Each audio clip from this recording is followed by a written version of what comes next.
Are going well, and today we are going to revise SA 550, that is related party.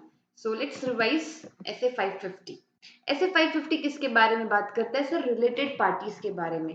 तो इसका scope of ऐसे देख लेते हैं, विच डील्स विथ ऑडिटर की responsibility regarding related party transactions. जो related party के बीच, जैसे होल्डिंग सब्सिडरी या फिर ऐसी एंटिटीज, जैसे हम रिपोर्टिंग एंटिटी है, हमारे जो एंटिटी ने हम पर कंट्रोल कर रखा है या हम किसी एंटिटी पर कंट्रोल कर रहे हैं, या फिर कॉमन कंट्रोल जो आपने बेसिक डेफिनेशन पढ़ी है रिलेटेड पार्टी की, सो वो होती है रिलेटेड पार्टी. उनके साथ कोई ट्रांजैक्शन हो रहा है, सो उस पे ऑडिटर की रिस्पॉन्सिबिलिटीज ये वाला स्टैंडर्ड बताता है. ठीक है.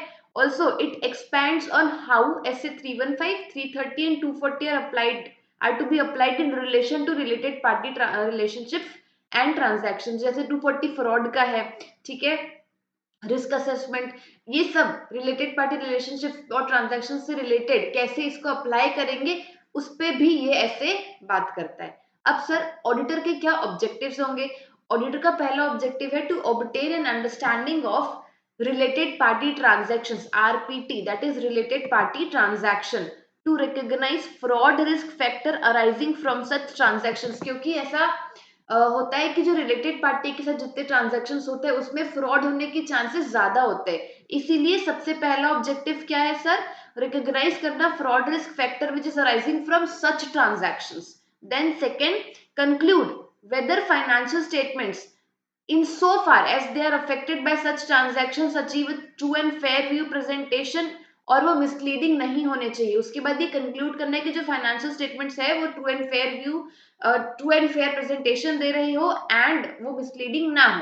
पहला ऑब्जेक्टिव. ठीक है. दूसरा ऑब्जेक्टिव ये उसको ऑडिट एविडेंस ऑब्टेन करना है कि क्या जो रिलेटेड पार्टी ट्रांजैक्शन है उसको प्रॉपरली आपने आइडेंटिफाई किया है, प्लस उसको अकाउंट किया है एंड देन फाइनेंशियल स्टेटमेंट में डिस्क्लोज किया है. क्या क्या?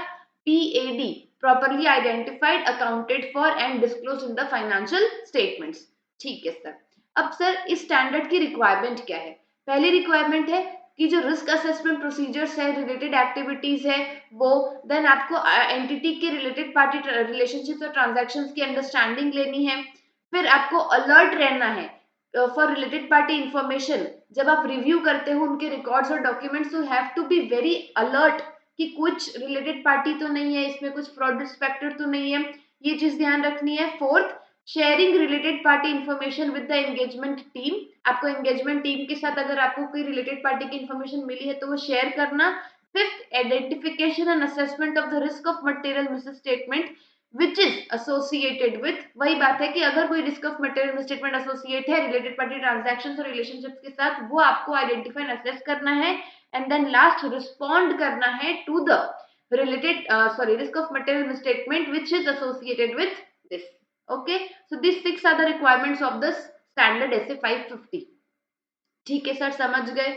अब बात करते हैं sir identification of previously unidentified और अनडिस्क्लोज्ड रिलेटेड पार्टी. पहले हमें ये इस रिलेटेड पार्टी के बारे में पता नहीं था, या तो फिर हमारे से ये अनडिस्क्लोज नहीं की गई थी, ये अनडिस्क्लोज थी.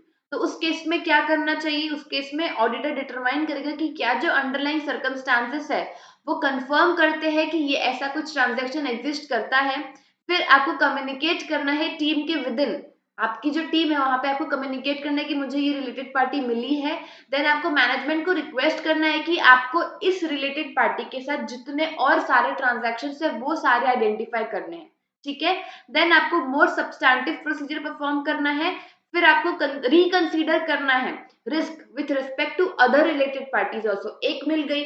अब आपको और आप थोड़ा अलर्ट हो जाओगे और आप सारे बाकी रिलेटेड पार्टी के साथ रिस्क जो है वो रिकंसीडर करेंगे. देन अगर नॉन डिस्क्लोजर है बाय द मैनेजमेंट, और वो अगर आपको ऐसा लगता है कि मैनेजमेंट ने हमको इंटेंशनली नहीं बताया है, तो आपको उसका फिर इम्प्लीकेशन इवेल्युएट करना है. ठीक है. सो ये हो गया आइडेंटिफिकेशन ऑफ प्रीवियसली अनआइडेंटिफाइड और अनडिस्क्लोज रिलेटेड पार्टी. ठीक है.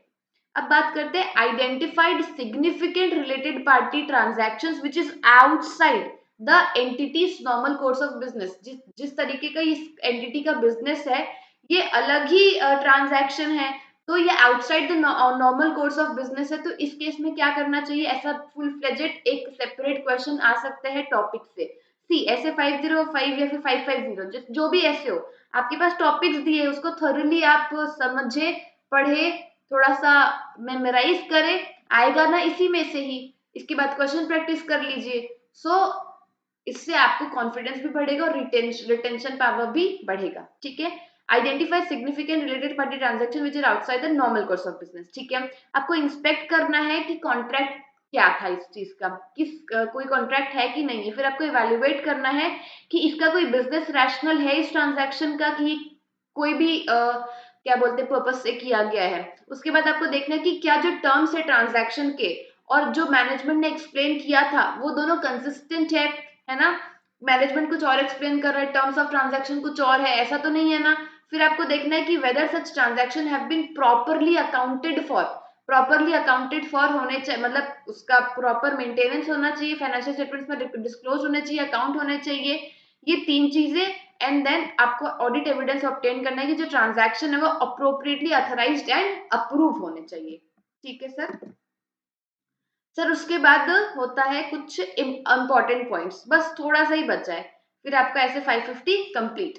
अदर इंपॉर्टेंट पॉइंट्स क्या बोलते हैं सर, कि जो ऑडिटर है उसको रिटर्न रिप्रेजेंटेशन लिखित में चाहिए कि जो सारे रिलेटेड पार्टी और रिलेटेड पार्टी के ट्रांजैक्शंस है वो मुझे बता दिए जाने चाहिए। ऑडिटर बोलेगा कि आप मुझे लिख के दो कि आपने मुझे सारे ट्रांजैक्शंस और रिलेटेड पार्टी बता दिए हैं, एंड जो सारे ट्रांजैक्शंस है वो आपने प्रॉपरली अकाउंट किए हैं और प्लस फाइनेंशियल स्टेटमेंट्स में डिस्क्लोज किए। हमने यहाँ पे वही पढ़ा, properly identified account for and disclose in the financial statements.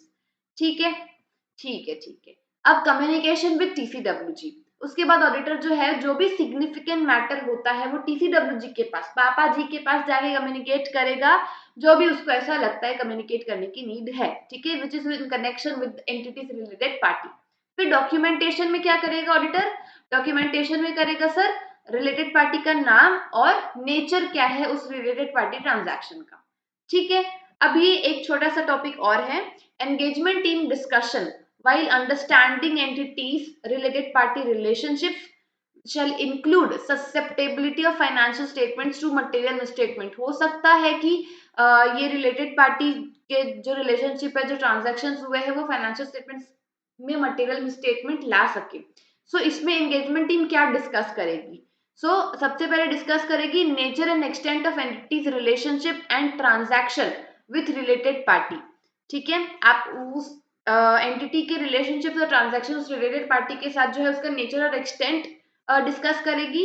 Then records सबसे पहले खुद डिस्कस करेगी, नेचर देखेगी कितना क्या एक्सटेंड है, उसके बाद उसको नहीं समझ आएगा वो रिकॉर्ड्स चेक करेगी। Records that may indicate existence of related party relationships और ट्रांजैक्शंस, उससे भी नहीं समझ आएगा तो वो सर्कमस्टांसेस देखेगी, क्या सर्कमस्टांसेस इंडिकेट करता है क्या existence of related party that management has not disclosed, management ने नहीं डिस्क्लोज किया, ऐसा कोई सर्कमस्टांसेस समझ आता है क्या, एग्जिस्ट करता है क्या। And then an emphasis on importance of maintaining professional scepticism. Professional scepticism आपको throughout the audit maintain रखना है, जिससे कि आपको ये सारी चीजें क्लिक होगी, सर्कमस्टांसेस पता चलेंगे, है ना। और रिकॉर्ड्स आप देखोगे तब आपको समझ आएगा कि क्या कोई एग्जिस्ट करता है कि रिलेटेड पार्टी रिलेशनशिप या transactions. After that, at last, importance that management and TCWG attach to appropriate accounting for appropriate accounting होनी चाहिए। ये हो गया सर आपका ऐसे 550 खत्म। आप लोग इसको 2 से 3 बार अच्छे से रिवाइज करें, क्वेश्चन प्रैक्टिस करें, डेफिनेटली आपका सारे स्टैंडर्ड्स ऐसे अच्छे से प्रिपेयर हो जाएंगे। प्लीज नोट्स को क्रिस्प रखिएगा। ठीक है, ऐसा नहीं कि मैं कमिट कर रही हूँ कि मैं सारे चैप्टर्स के नोट्स में भी प्रोवाइड ना कर पाऊँ, बट आपको ये मैं अंडरस्टैंडिंग और एक आइडिया दे रही हूँ कि इस तरीके से अगर आप प्रिपेयर करेंगे या जिसके भी आप नोट्स लेंगे ऐसे क्रिस्प होंगे, सो आप लोगों को रिटेन करने में, रिवाइज करने में और प्रैक्टिस करने में इजी पड़ेगा। So this is from my side and please subscribe for more such videos. अच्छा लगा हो तो प्लीज लाइक करना, कमेंट करना एंड नोट्स के लिए मेरा टेलीग्राम चैनल ज्वाइन करना। टिल देन मिलते हैं नेक्स्ट वीडियो पे। All the best, thank you.